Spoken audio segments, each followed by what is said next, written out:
ako. Handa na po ba kayo makinig sa salita ng Panginoon? Amen. So, series po ito. Ang topic po natin ngayong month of July is destiny. Sabihin nyo nga po, destiny. Destiny. Destiny. Man and woman of destiny. Pag sinabi niyo pong destiny, ano po pumapasok sa isipan po ninyo? Yung mangyayari sa future. O, lagi nyo naisip, pag destiny po ang napapakinggan namin. Love life lagi nasa isip. Kasi yung kanta, you are my kiss. Diba? Pero hindi po yung pag-uusapan natin. Ang pag-uusapan po natin ngayon is yung, may plano ba ang Diyos sa buhay natin? Sino po dito ang 11 to 20 years old? 20 years old pababa. 20 years old pababa. Ako lang? 20 years old. Okay, 30 years old pababa. 30 years old. Oh, 30. 40 pababa. Okay. 40 pababa. 50 na pababa. 60 pababa. Ayan na. Ganito po yun. Ang topic po natin is man and woman of destiny. Naniniwala po ba kayo na hindi kayo tinawag ng Diyos para maghirap sa buhay? Amen. Ha? Naniniwala ba kayo na ang Panginoon may magandang pangarap sa atin? Hello? Naniniwala po ba kayo na si Lord may magandang pangarap sa atin? Yes. Naniniwala po ba kayo na hindi gusto ng Lord na yung buhay natin ganito na lang? Amen. Na mayroong tinakda, mayroong destination na gusto ng Panginoon na marating mo, maabot mo. Alam niyo po, sino dito yung 60 years old pataas? Si mami lang? Siguro sasabihin natin, pastor, mahirap na po ako magkaroon ng destiny, magkaroon ng magandang kinabukasan kasi matanda na ako. Alam niyo po ba nung tinawag po si Abraham tsaka si Sarah? Si Sarah po ay nasa 60 years old na. Hindi ko nagkakamali. May edad na po silang dalawa nung tinawag po sila. So, kayo ba convinced kayo sa sarili ninyo na darating ang panahon uunlad ang buhay ninyo? Amen. Hindi nga. Naniniwala ba kayo? Amen. Taas kamay yung naniniwala na hindi papayag ang Panginoon na hanggang dito na lang tayo. Taas kamay. Gusto ko makita. Meron ba kayong pangarap na darating ang panahon na mapaaral ninyo ang inyong mga anak sa magandang eskwelahan naman? Amen. Maranasan naman ninyo na hindi kayo namumblema sa kakainin ninyo, nakakain ng mga anak ninyo, yung mga masusustansyang pagkain, Amen. napupuntahan ninyo yung mga gusto nyong puntahan, at nagiging pagpapala kayo sa iba. Amen. Amen. So ngayon, ito pong pag-aralan natin is the life of Joseph. Sino ba nakakakilala kay Joseph? Amen. Ito po ay matatagpuan sa Genesis chapter 37 verse 1 to 20. Ganito po gagawin natin, no? Babasahin ko po sa verse 1, basahin niyo po sa verse 2. Lalaksan niyo po, ha? Okay lang po ba 'yon? Palit-palitan tayo, ha? Hanggang 20. Okay. Verse 1 muna tayo. Si Jose at ang kanyang mga kapatid.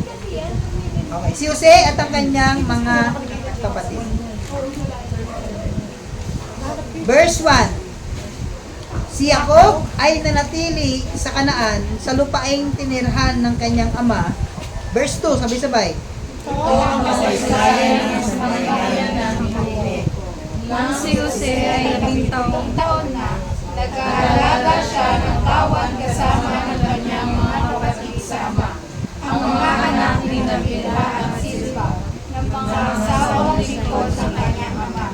Alam niya ang masamang gawain ng kanyang mga kapatid, kaya ang mga ito'y sinumbong niya sa kanyang ama.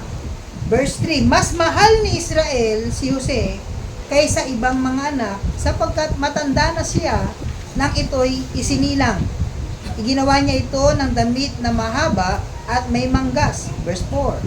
Nang kamalala ng mga kapatid ni Jose na mas mahal siya ng kanilang ama, pinilihan siya ng mga ito at ayaw siyang pakisamahang mabuti. Verse 5. Minsan, na naginip si Jose at lalong namuhi ang mga kapatid niya, nang ito'y ikwento niya sa kanila. Sinabi ni Jose, na verse, sabi pala, sinabi ni Jose na panaginipan ko. 7 na kayo, sige. Tayo ay nasa bukid at nagbibigkis ng trigo. Tumayo ang aking binigkis at yumukod sa paligid nito ang inyong nagbibigkis. Okay, next verse. Ano ang ibig mong bang sabihin ay maghahari ka sa amin? Tanong nila at lalo silang nagalit kay Jose. Malaginip muli si Jose at isinalaysay sa kanyang mga kapatid ang ganito. Nakita ko sa aking panaginip na ang araw, ang buwan, at labing sa bituin ay yumuko sa aking harapan. Verse 10. Sinabi niya rin ito sa kanyang ama at ito'y nagalit din sa kanya. Anong ibig mong sabihin? Tanong ng ama. Kami ng iyong ina't mga kapatid ay yuyuko at sa harapan mo. Verse 11. Hindi kay Jose ang kanyang mga kapatid. Iisip-isip na mabuti ng kanyang ama ang mga bagay na ito. Ipinagbili si Jose at dinala sa Ehipto. Isang araw, nasa Shechem ang mga kapatid ni Jose at nagpapastol doon ang kanilang ama. Verse 13. Sinabi ni Israel kay Jose, "Gumayak ka at sumunod sa iyong mga kapatid." Opo, tugon ni Jose. Sinabi pa sa kanya ng kanyang ama, tingnan mo kung sila'y nasa mabuting kalagayan. Pagkatapos, bumalik ka agad at nang malaman ko. Lumakad nga si Jose mula sa libis ng Hebron at nakarating sa Shechem. Sa kanyang paglalakad, nakita siya ng isang lalaki at tinanong kung anong hinahanap niya. Hinahanap ko po ang aking mga kapatid na nagpapastol ng aming kawan. Sagot niya, saan ko po kaya sila makikita? Verse 17. Sinabi ng lalaki, umalis na sila at ang dinig ko ay sa Dotan pupunta. Sumunod si Jose at natagpuan niya roon ang mga kapatid. Malayo pa'y natanaw na siya ng mga ito. Nagkaisa silang patayin siya. Sinabi nila, sabay-sabay, ayan na ang mahilig managinip. Patayin na natin siya at ihulog sa balon at sabihin siya ay sinila ng mabangis na hayop. Tingnan natin kung ano ang mangyayari sa kanyang mga panaginip. Okay, pwede paabot ng tubig to, pasuloy. Okay. Praise God. Naintindihan niyo po yung kwento? Sino nakaintindi ng kwento? Ha?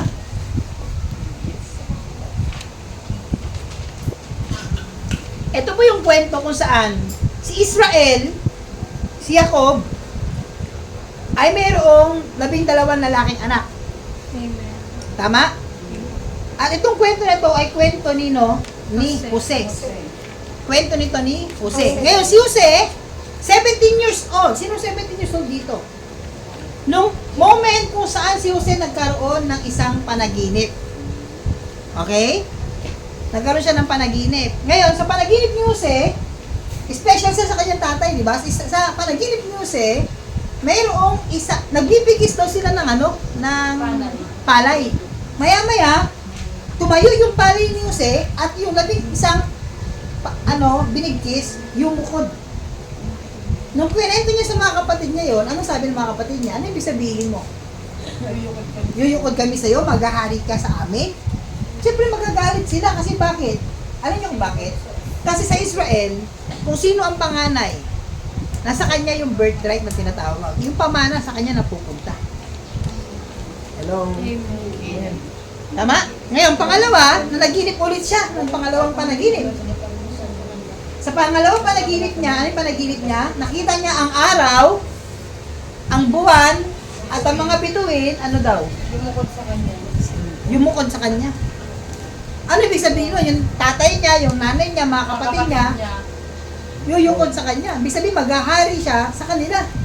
Sino po nagalit? Mga kapatid. Pati tatay niya nagalit, di ba? Pero, inisip-isip ni Israel yung panaginip ni Jose. Ngayon, eto maganda. tingin kayo sa akin lahat. Mahalaga tong topic natin. Paano mo malalaman kapag maganda ang destination mo? Hello? Paano mo malalaman kapag meron kang magandang future? Paano mo malalaman na yung ikaw ay man and woman of destiny? Paano mo malalaman na nasa future magiging successful ka? Yan ang magandang tanong. Hello? Amen. Pwede ba yon? Pwede? Amen. Pwede hindi? Pwede. Possible? Possible. Amen. Amen. Possible hindi? Possible. O sige, ganito. Ikakat ko muna siya. Magbibigay daan muna ako sa OPSA. Okay? Kakat ko muna saglit. Ayan, praise God. So, sino nag-enjoy? Saglit lang tayo, parang 5 minutes lang, 10 minutes.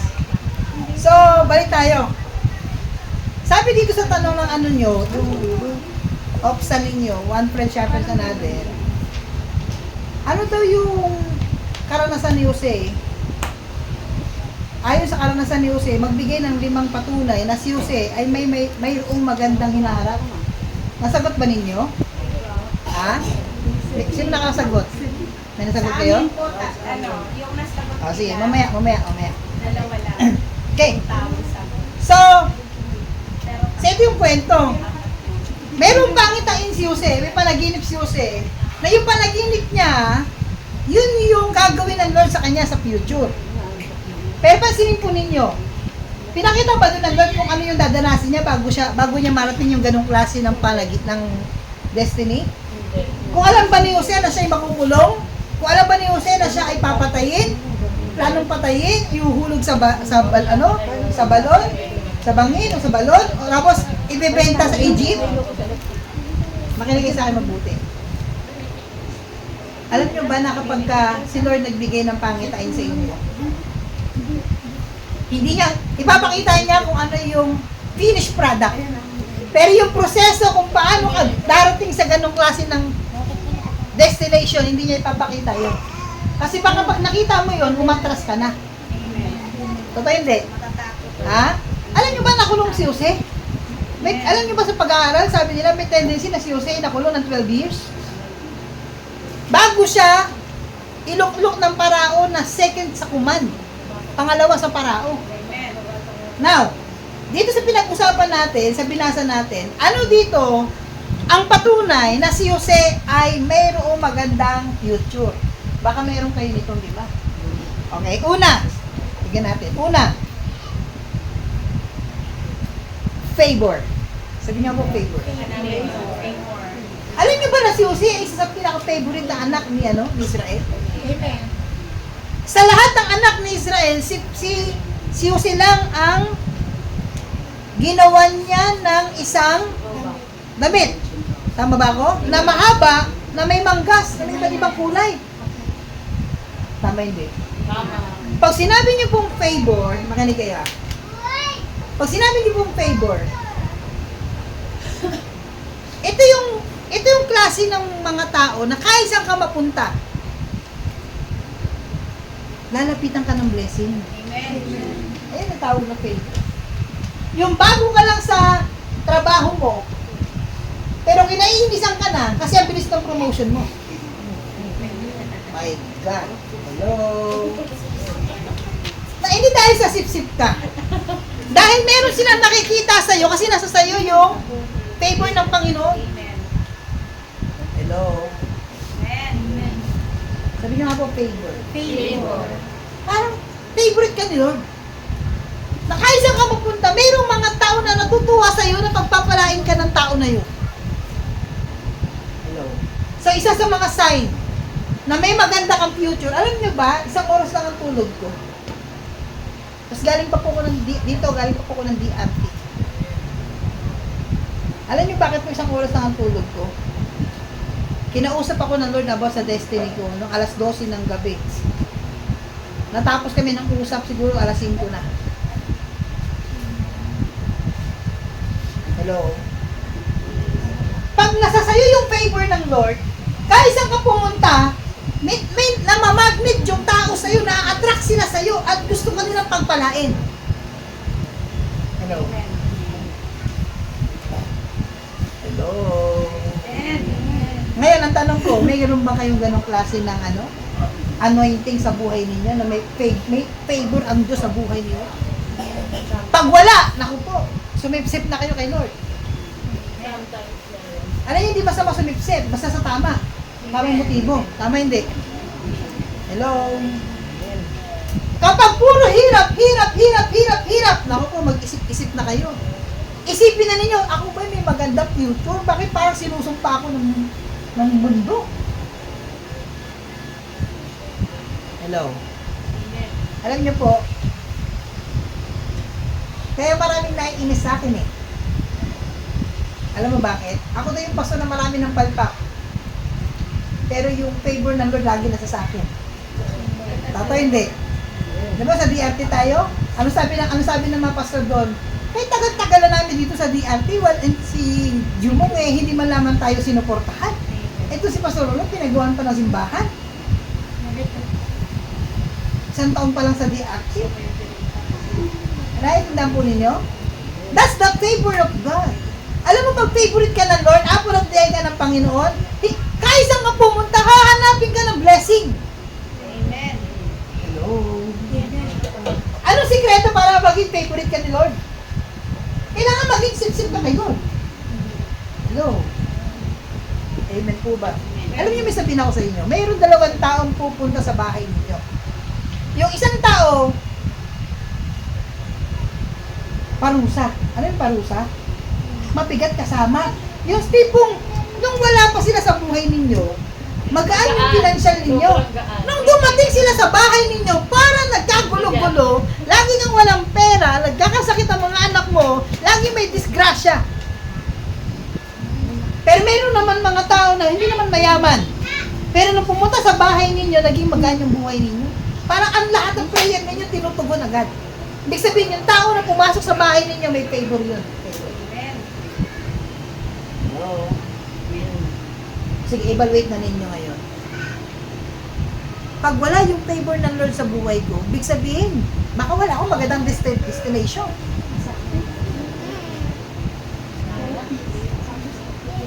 Oh. Tapos hindi pa tayo pala simba, no? Tamad pa tayo magsimba. Tama? Hello? Tingnan mo nga yung katabi mo, may favor ba si Lord sa buhay mo? O puro na lang hirap yan? Sino gusto nyo makasama? Yung favorite ni Lord o yung favorite ni Satanas? Ha? Ako po, pag favorite ni Satanas yung kasama ko, lagi sakit ang ulo mo dyan. So, una, favor. Ito yung tipong kahit saan ka pumunta, napopromote ka.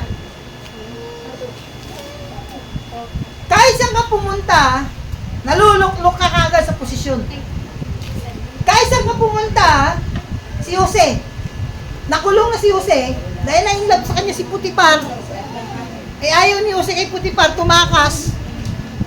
Ginawa ni Putipar, pinakulong ngayon si Jose. Alam nyo ba, si Jose naging pinagkatiwalaan pa si Jose doon sa loob ng kulungan. So, ibig sabihin, kahit sa pinaka bagsak ng buhay mo, laging naroroon yung blessing ng Lord sa iyo at hindi kanya pinahayaan na tuluyang bumagsak. Amen. Hello? Amen. Meron ba kayong ganyan sa buhay ninyo? Pag wala, anong gagawin natin pag wala? Sumipsip kay Lord. Tama hindi? Amen. Hello? Alam niyo ba kapag may favor si Lord sa buhay mo, lahat ng prayer mo, napakabilis ang tugon ng Diyos. Pero pag walang favor si Lord sa buhay mo, kahit anong dasal mo, umiyak ka man ng dugo, parang hindi dumidilig ang langit. Walang favor eh. Hello? Evaluate natin.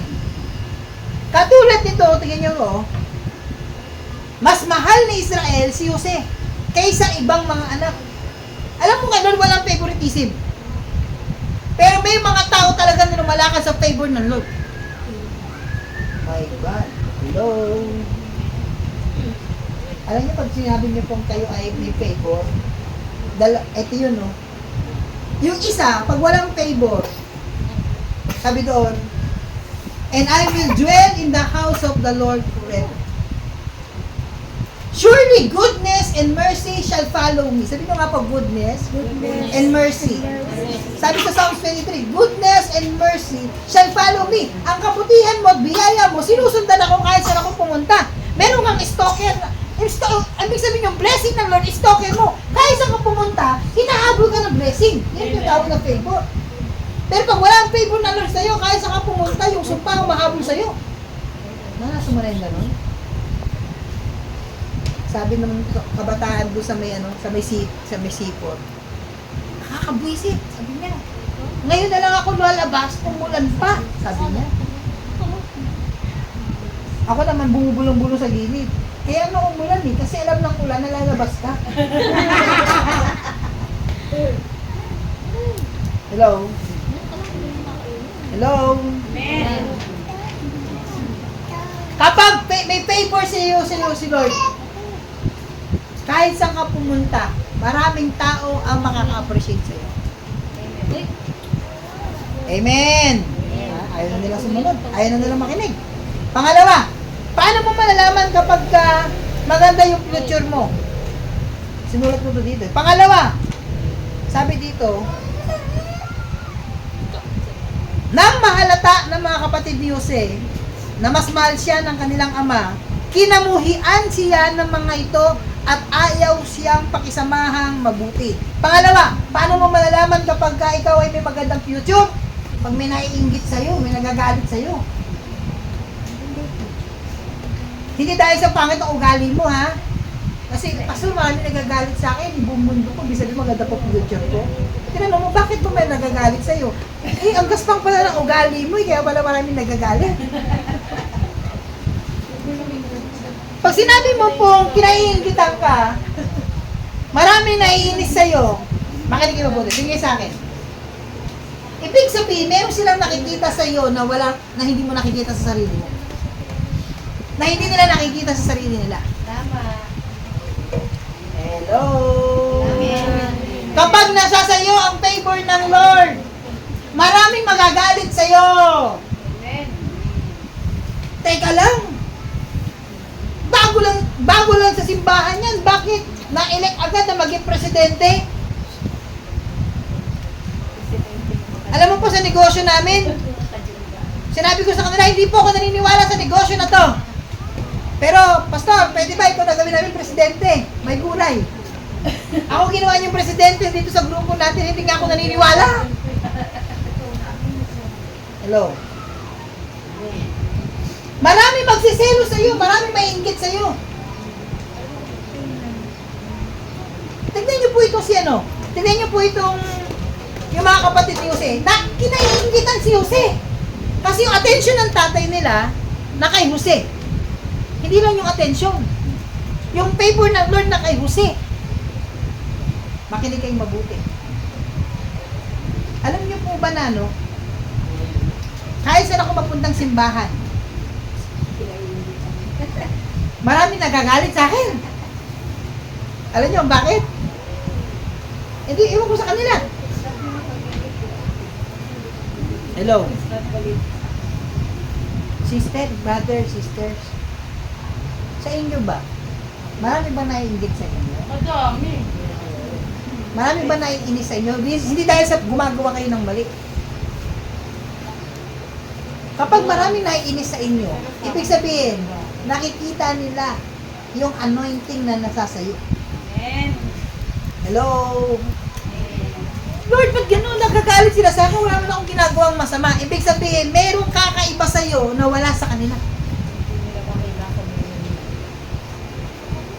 Hello?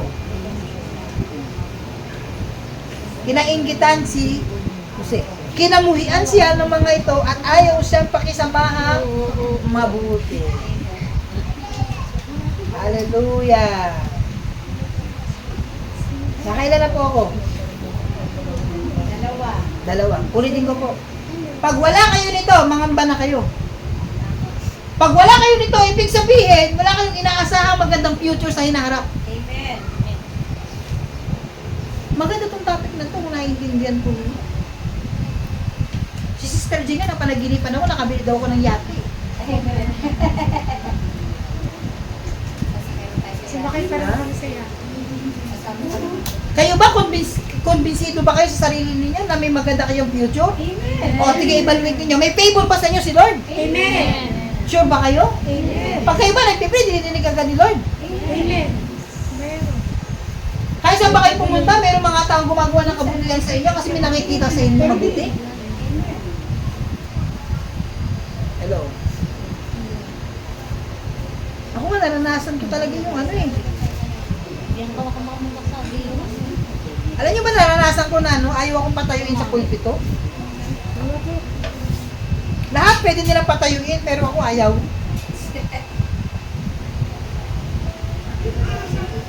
Hello. Ipagpasalamat ninyo kapag may nagagalit sa inyo. At gumagawa kayo ng tama, may nagagalit sa inyo, ipagpasalamat ninyo yan. Ibig sabihin, may something sa inyo. Wala, hindi yung may something kayo, hindi. May something sa inyo. So, okay lang pala. Kamuyan tayo ng iba. Okay lang pala magalit sila sa atin kasi gumagawa tayo ng tama. Kasi isa pala yun sa mga sign na may maganda kang future. Alam mo, kung ikaw ay basura, hindi ka nila papansinin. Pero dahil ginto ka, kapansin-pansin ka nila. May value ka. Ang may value, yun yung pinapansin. Tama hindi. Yung walang value, yun yung pinababayaan lang. Bahala ka sa buhay mo dyan, kahit anong gawin mo. Wala naman mukhang pakialam sa'yo eh. Kasi wala kang magagawa. Pero dahil sa meron kang kayang gawin, kaya ka nila kinaiinisan. Amen. At alam niyo ba yung galit na yun? Hindi talaga sa kanila. Galit yung sa demonyo. Bad trip ang demonyo sa'yo kasi ano ng demonyo? Na may maganda kang future. Hello? Amen. Amen po ba? Amen.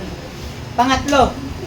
Verse 5. Basahin nyo nga yung verse 5. Minsan, nanaginip si Jose. Ito pa po. Na-explain. Pangatlo, paano mo malaman may maganda kang destiny? Pag meron kang pangitain at meron kang vision. Lani, ikaw. Anong pangitain mo? Anong pangarap? Ano yung nakita mong, ano panaginip mo o pangitain mo na gagawin ng Diyos sa buhay mo? Yun lang. Kaya siya tinawag na destiny kasi destination siya. Hello. Ulitin ko ha. Tingin sa akin lahat. Ate Pe, ikaw ba nakikita mo yung sarili mo na darating ang panahon, magkaroon ka ng magandang bahay, magagamit ka sa ministry ng Panginoon, magiging giver ka, ikaw yung gagamitin nila maging pagpapala, mga anak mo, mapapaaral mo sa magandang universidad. Nakikita niyo ba yung sarili niyo na may ganon? Amen. Nakita niyo ba yung sarili niyo, darating ang panahon, kahit ibang bansa, kaya mong mapuntahan? Yes. Kung wala kayong pangitain na ganyan, ay, ayaw ko kayong kasama. Hello? Hello? Ulitin ko. Meron pa ba kayong nakikita? Meron pa ba kayong pangarap? Meron pa ba kayong natatanaw sa future?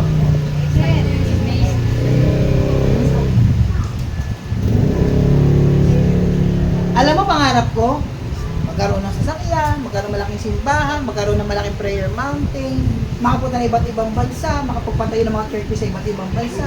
Pangitain ko yun eh, binigay na pangitain sa akin ng Lord. Pag wala kayong pangitain, pangit kayo.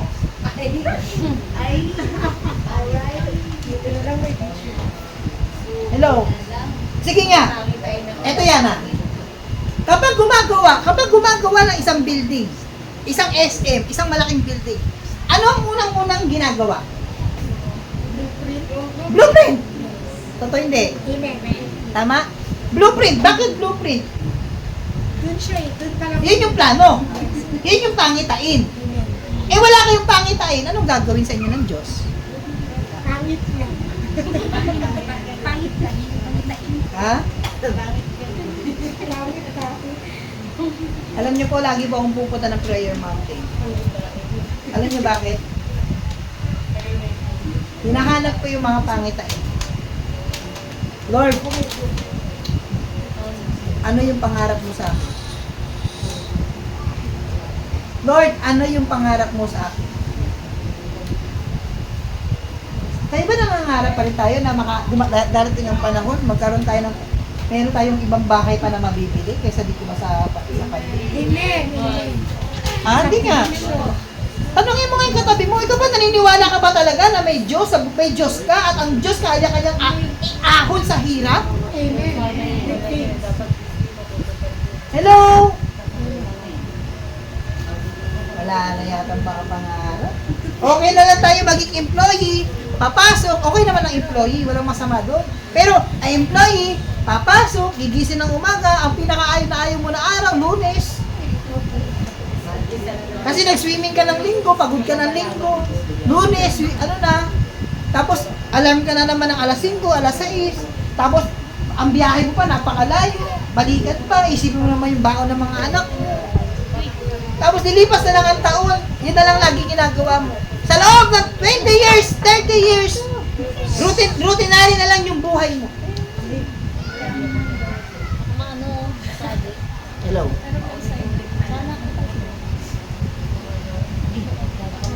Sister, ilang taon na kayo? Hindi na ba kayo nagsasawa sa buhay ninyo pabalik-balik, paulit-ulit? Ha? So sino gusto makalaya sa kahirapan? Taas naman. Amen. Ipanalangin ninyo na magkaroon kayo ng vision. Amen. Ipanalangin ninyo na ipakita sa inyo ng Lord kung... Ito. Pwede ba akong mangingi ng 2 bata? Halika. Pwede na ito bata, matanda na ito yan. Ito. Sino pa? Ikaw na lang anak, halika. Ito, maganda kayo, halika. Ito yan. Ito, no? Nyari. Dito yung malusog. Nyari lang, no? Nyari ito. Kunyari, ako si Lord. Ito yung mundo. Wala pa yung mundo, nandito ako. Bugdok dito ka dito. Okay? Ito yung mundo. So, hindi ko pa ginagawa yung mundo. Alam mo sa Bible, hindi pa ginagawa ang mundo, nasa isipan ako ng Lord. Ibig sabihin, kumpleto na kung ano yung product at anong mangyayari sa akin sa future. Tama hindi? Amen. Ngayon, nung nilikha niya yung mundo, pinanganakan niya, ito ka na. Ito na siya, kunyari, ito na siya. Pinanganak na siya. Tapos, ang mangyayari, makikilala mo si Lord, di ba? Pag nakilala mo si Lord, magkakaroon ka ng pangitain. Ang pangitain, kailan yon? Sa past o future? Sa future. Ngayon, tingin ka sa kanya. Kunyari siya, ito si ate, siya ay successful na businesswoman, meron na siyang mga negosyo, nakapagpatayo siya ng simbahan, nakakatulong siya sa mga mahihirap. Ito na yung future niya. Pero ito yung present. Pero bago pa ito mangyari, dito tapos na siya sa spirit. Hello. Ulitin ko po wala pa ang creation. Nasa isipan ka na ng Lord. Ano ka na? Complete ka na. Kumbaga yung blueprint tapos na. Tapos, nung nakilala mo si Lord, ang gagawin ng Lord, bibigyan ka niya ng vision. Ano yung vision? Kung ano yung nandito, yun yung ipapakita niya ngayon dito sa future. Amen. Malinaw yun. Ngayon, pag tinanong ka ni Pastor, ano yung pangitain mo, ano yung pangarap mo? Actually, hindi mo siya pangarap. Pangarap siya ni Lord sa beginning na ipinakita sa iyo sa pamamagitan ng pangitain dito sa hinaharap. Malinaw hindi? Amen. Malinaw po hindi. Bigyan ko po kayo ng example. Nung ako po ay nagtatrabaho pa sa private school. Nagtatrabaho ko sa private school. Alam niyo ba yung kapatid ng may-ari ng school? Lumapit sa akin. Alam mo sabi niya? Sabi niya ganito. Sir, may sabihin ako sa iyo. Okay lang na. Sabi ko, ano po yun? Kasi ganito yun. Nag-demo ko ng curriculum. Sabi niya, bakit ganun, sir? Habang nagde-demo ka? O ano? Sabi niya, nagde-demo ka? nakikita kita, sabi niya, pero para kang nasa isang malaking parang Araneta Coliseum. Doon ka nagsasalita. So, ibig sabihin, may nakikita niya hindi.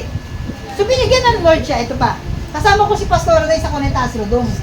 Tapos, habang nagpipreach yung prophet, si Prophet Bruce Allen, sabi ko, bakit ganun? Namamalikmata yata ako. Parang ako nakikita ko doon sa Conectas Rodom, nasasalita. Mamaya-maya, tinatapik ako ni Pastora Day. Sabi niya, Pastor, nagkaroon ko ng vision. Anong vision mo? Yung nagsasalita, nakita ko, ikaw ang nakikita ko doon. Samantala ako rin nakikita ko yung sarili ko doon. Pangitain ang tawag doon. Hello? Anong tawag doon? Pangitain. Pero yung future na yon, wala pa yung present, wala pa yung future, bago palikain ang mundo, tapos na yung blueprint dito sa Palapakan natin si Lord. Ngayon, ang problema, itong present. Walang problema ang future. Ang may problema itong present. Kasi bakit? Matutupad lang yung future mo kapag lumakad kang kasama si Lord. Pag hindi ka lumakad kasama si Lord, ang makikita mo hindi yung pangarap ng Lord sa'yo, kundi yung sarili mo lang pangarap. Okay, salamat anak. Malinaw hindi? Kaya pansinin nyo, maraming yumaman. Nung yumaman, nung doon ang babae, doon nasira ang buhay. May kilala nga ako dito sa negosyo namin, kumikita ng kalahating milyon sa isang buwan. Alam mo nangyari? Ngayon, ubos ang pera niya. Ng babae siya na ng babae. Tapos nagkaroon siya ng maraming anak. Kapag yung isang anak niya ngayon, pinaaral niya ng lasal, lahat ng anak niya sa ibang babae, gusto lahat lasal na. Hello. Mga kapatid, may pangarap pa ba kayo? Meron ka bang vision? Katulad ni Jose, na darating ang time, nakita ko yung nanaginip ako, nakita ko na naging leader ako, nakita ko na tinawag ako ng Panginoon, nakita ko na pinayaman ako ng Lord. Alam mo ba yung vision ni Sister Jess sa akin? Yung mga vision sa akin, pwedeng hindi matupad kapag hindi ko nilakaran ang buhay ko kasama si Lord. Amen.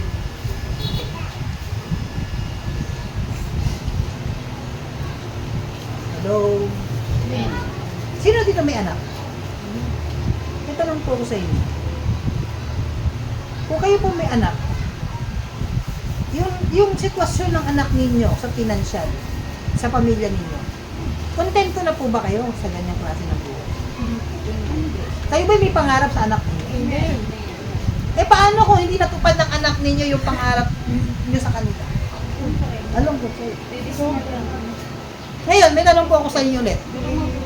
Ito po tanong ko sa inyo.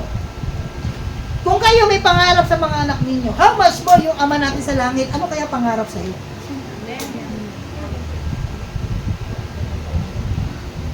Alam niyo po, nangangarap ako dito na yung mga kabataan natin, darating ang panahon, may mga sarili na silang kumpanya. Amen. Gusto ko makita dumating ang time si Ate Shaira, may sarili na siyang, tawag dito, agencies. Ng mga tawag dito, mga airplane agencies, mga ganun. May sarili na siyang tugo. Gusto ko makita, dating ang time, si Kuya Yeye, may sarili na siyang restaurant. Oh. Si Batmat, kilalang kilala na sa pagdodrawing. Master ng drawing, tapos isa sa mga artist na ngayon ng Pilipinas. Oh. Ikaw, anong pangarap mo, anak? Teacher? O business? O ito, darating ang panahon. May sarili na siyang mga business. O, tapos sasabihin niya kay mama niya, "Pa, wala akong ginagawa dito, naboboring ako." O bakit? Kasi may pumapasok na 100,000 isang linggo ko dito sa business ko. Baka pwede kita, sabi ko, "Ma, baka pwede kitang tawag dito, ipariban muna. Kasi wala akong magawa sa pera ko eh." Mga nanay, makinig sa akin mabuti. Sino mga nanay dito? Mga nanay. Anong feeling ninyo kapag dumating ang panahon na makita ninyo yung anak ninyo na naging successful? At kaya kayong dalhin sa ibang bansa, walang problema sa pera. Ano yung naman ninyo? Ha? Masarap. Eto, sa mga nanay naman, O, sa mga anak naman, mga anak, anong pakiramdam ninyo kapag dumating ang time, makita niyo yung nanay ninyo na successful naman sa business? Sa'yo, di ba? Pwede ba tayong mangarap? Hello? Pwede niyo ba akong samahan sa pangarap ko? Na dumating ang panahon, ang church natin hindi lang kilala sa spiritual. Kilala rin tayo, yung mga membro natin kilala rin sa lipunan. Tama hindi? Malay mo, isa dito maging mayor, maging kapitan, maging senador. Ano yung vision mo? Kung wala ka pang vision, kulitin mo na si Lord. Amen. Amen. Buhay pa kayo? Amen. Nandiyan pa ba kayo?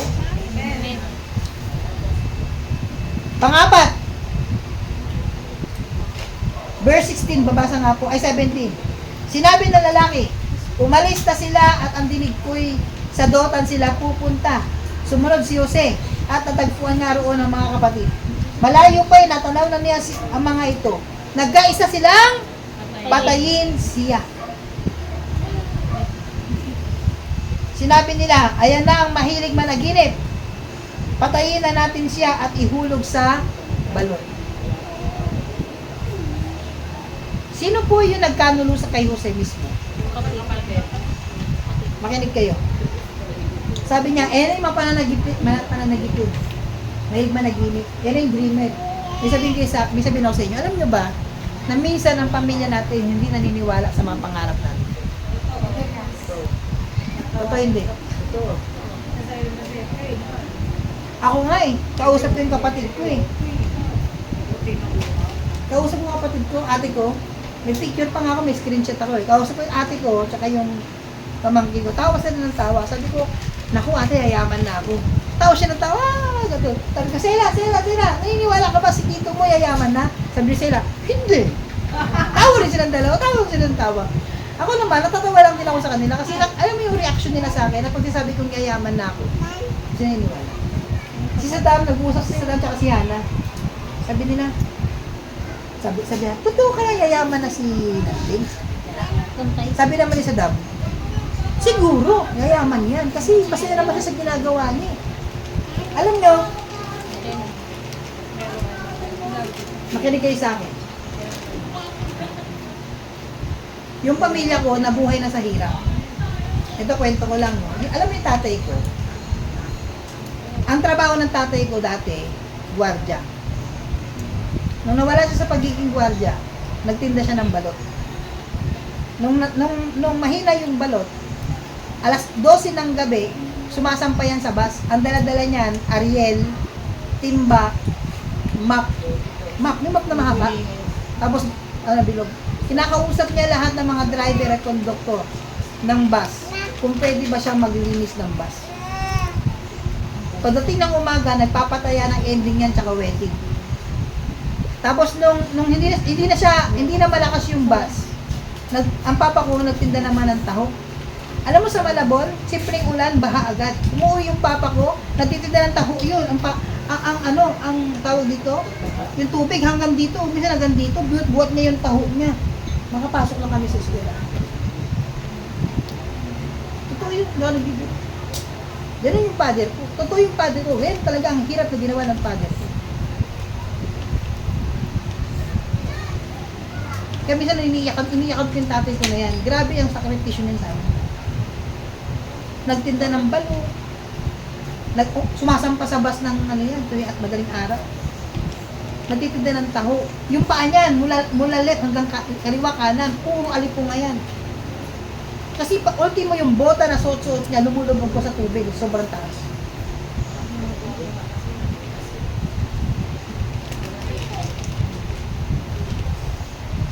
Totoo yan. Alam mo ba kung saan kami nabuhay, sister? Nabuhay kami saan? Sa kinikita niya sa ending. Alam niyo yung ending? Yung card ng basketball. Ang gagawin niya lahat yung patatayain niya kasi yung sobra doon. Sa amin na, kung may sobrang 100 pesos. Ang papa ko kinikita lang 100, 200 pesos na sa pagtitinda ng tao. Gigising ng alas 3 ng madaling araw yan. Alas 10 sa madaling araw, gigising. Uwi ng bahay yan, alas 12. Matutulog lang ng kaunti yan. Pagdating ng alauna, alas 2, tatayo na naman, may ligo, magpapatayat na naman hanggang gabi. May tanong po ako sa inyo. Kayo po ba gusto ninyo makita yung buhay ninyo same at same pa rin hanggang sa kamatayan natin? Ha? Kaya tingnan nyo na lang kung anong klase yung pangarap na meron ako para may ahon ko yung pamilya ko sa iyo. Hello? Yung mga anak dyan, meron ba kayong pangarap sa mga magulang ninyo? Kung wala kayong pangitain, kanino lang gagaling ang pangitain, kapatid? Kay Lord Jesus Christ. Amen. So, ipang-apat, sabi niya, ihulog natin sa balon. Patayin natin. Sabi niyo nga po, betrayal. Ano Tagalog ng betrayal? Ang Tagalog ng betrayal? Pagkakanulo. Yung pinaka-best friend mo na pinagkatiwalaan mo, siya pa pala magsasabi at magkakalat ng sarili mong baho. Yung pamilya na minsan na inaasahan mo, na mga kapatid mo na inaasahan mong maniniwala sa mga pangarap mo, sila pa mismo ang hakadlang sa'yo. Hello? Amen. Ano yung una? Ano yung una? Favor. Pangalawa, envy. May mga magsiselo sa'yo. Pangatlo, dreams. Visions. Pang-apat, betrayal. Makinig kayo. Huwag kayo magtiwala kung kani-kanino. Ha? Totoo hindi. Ha? Kayo ba lahat ng baho ninyo, kinikweto nyo kung kani-kanino? Ha? O, last na tayo. Basin yung title dito sa inyong kabila. Ipinagbili si Jose at dinala sa Ehipto. Ano yung isa pa? Ito yun. Si Jose, kaya siya napunta sa Egypt, binenta siya ng kanyang mga kapatid. Pero kung wala siya sa Egypt, hindi siya nakapunta ng Egypt, komportable ang buhay ni Jose. Tama hindi? Kasi bakit? Favorite siya ng kanyang. So yung pang-lima, get out of your comfort zone. Sabi niyo po, get out of your comfort zone. Get out of the top. Okay, ganito yan. Malapit na akong matapos. Sa tingin ninyo, mayroon tayong future kung lagi lang kayo nasa loob ng bahay ninyo, browse lang kayo ng browse ng Facebook ninyo. Wala. Alam mo, dun sa DRT kanina, ang buhay sa DRT, tanim. Tama hindi? Walang negosyo doon, di ba? Puro tanim. Tapos sabi ko, ang sarap doon kasi pagtapos mo magtanim, ano ka na? Tulog na. Pag mainit, di nagtatanim. Sabi ko sa kanila, paano ulad ang buhay natin kung ayaw natin lumabas sa comfort zone natin? Lagi na lang tayo nakahiga sa bahay. Sister J, nandito ka ngayon, di ba? Huwag kang papayag na, ano ka lang, tawag dito? Tambangan. Housewife ka lang. Ay, hindi talaga pasto. Gumawa kayo ng paraan kung paano ulad ang buhay natin na hindi lang tayo umaasa sa mga asawa ninyo. Wala. Wala kang future. Sabi, pagtamad ka daw, yung angel mo nakaganon din. Matamlay. Matamlay din. Amen. Get out of your comfort zone. Tignan niyo po ito. Bakit napunta si Jose doon? Di ba binenta siya ng kanyang mga kapatid? Tapos nakulong siya sa Egypt, di ba? Ano siya, alipin siya doon. Pero tignan niyo po. Doon pala yung destination niya. Doon pala siya pagpapalain ng Panginoon. Minsan, alam niyo po nung tinawag si Abraham? Nung tinawag ng Diyos si Abraham, ang sabi ng Diyos kay Abraham, lisanin mo ang tahanan ng iyong ama at ina. Alam niyo po ba taga Malabon ako? Bakit ako napunta ng Bulacan?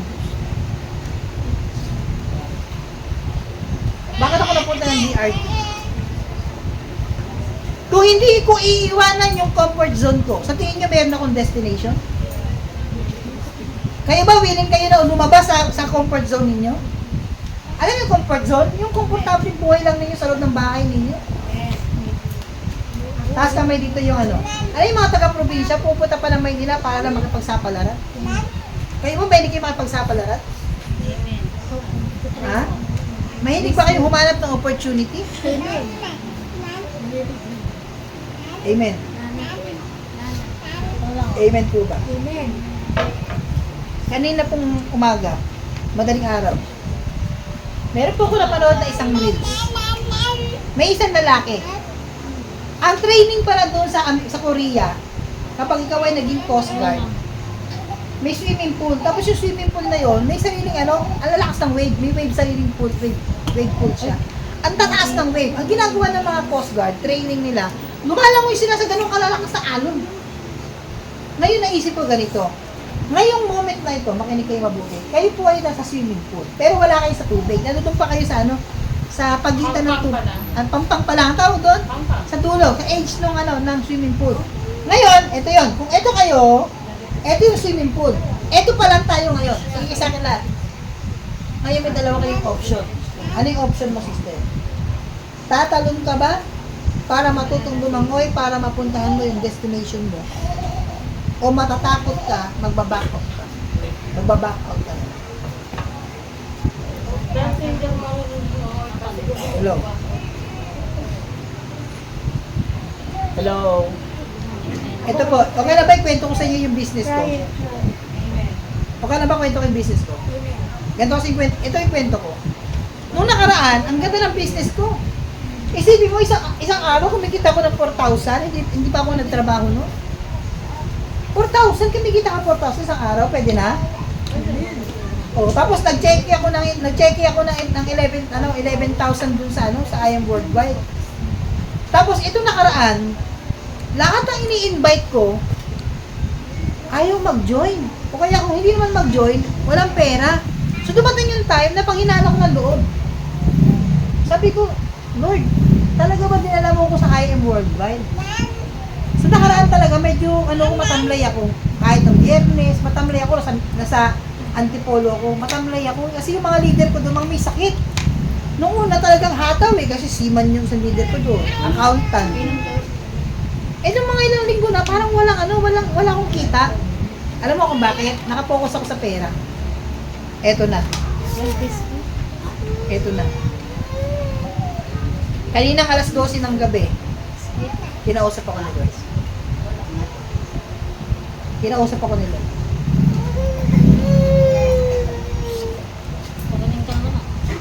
Alam mo ba nung kinausap ako ng Lord, nabuhay lahat ng lahat ng husay, lahat ng galing na nasa loob ko, nabuhay lahat. Sabi ko, itong week na to, tatargeting ko na yun, chairman namin sa Malabon. At ang mga kagawad doon. Alam mo ba, nung kinausap ako ng Lord, nabuhay lahat ng pangarap ko.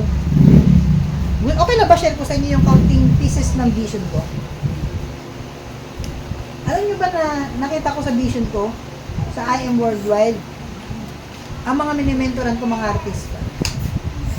Naglalapitan sa akin ng mga kilalang tao para magpa-mentor. Dito kayo abangan pangitain ko po ito. Sa tingin niyo, possible mangyari yun? Pwede kaya mangyari yun? Ito pa, yung libro binili ko ng Friday. Nagulat ako. Alam niyo bakit? Kasi yung team namin, ako yung leader, ang team namin sa grupo ko, I Am Kingdom Max Out. Alam mo ba, nabasa ko doon sa pinaka-introduction ng libro ng may-ari ng ang vision daw niya, mag-raise up ng mga kingdom leaders. Hello? Bakit ko ito na-share sa inyo? Ito pa, sino kasama ko sa DRT kanina? Ha? Nag-pray ako. Pag-pray nyo nga ako kung magpa-post na ako sa Facebook ng Barley, kung pwede ko na bang i-public yung business ko. Nag-pray kami. Habang nagpipray kami, sino ba nakakita ng vision sa akin? Ay, si Jezabel. Pastor, nakita ko po sa vision. Ano vision mo? Meron pong camera, tapos naka-coat po kayo, naka-forma kayo, may lamesa, may mga box po sa menu ninyo. Nung kinikwento ni Jezabel, yung plano ko na may mga box ng Barley na magla-live ako, yun mismo yung vision niya. Si Ate Jo ganun din. Ito matindi. Habang nagpipray kami, nakakita ko ng verse. 11:24. Nung binasa ko yung Proverbs 11:24 hanggang 26, alam mo sabi? Ang negosyanteng nagtatago ng kanyang paninda ay hindi kikita. Hello? Kaya kailangan mo na ilabas. Hello? Amen po ba? Eh, paano kung dumating yung time? May sabihin ako sa inyo, okay na ba magkwento ko? Atin natin lang. Paano kung dumating yung time, lakaran ko to? Kasi lagi ko narinig yung word eh. Sabi ng word, gawin mo lang yung part mo. Eh, paano kung ginawa ko yung part ko? Umunlad ako. Tapos next year, may sarili na tayong sasakyan. Pwede? Pwede. Lahat posible kapag ikaw ay naniwala sa Panginoon. Tama, hindi? Ang tanong dito, willing ka bang umalis ng comfort zone mo? Ha? Alam nyo bakit? Nasa networking ako. Sabi nila, pag networking ka, scammer. Tama, hindi? Tama? Hello? May natutunan wala? May natutunan wala? Kumbinsido ba kayo na mayroong pangarap ang Diyos sa inyo? So, Lord, salamat. Meron po tayong gagawing gesture, okay lang? May gesture tayo. Sige, tanongin ko muna kayong 5. Ano po yung 5 na sign na ikaw ay may magandang future? Favor. Envy. May mga nagagalit sa'yo. May nagkiselo sa'yo. Dreams and visions. Betrayal. And comfort zone. Get out of your comfort. So, God bless you mga kapatid. Meron tayong gesture. Off ko lang.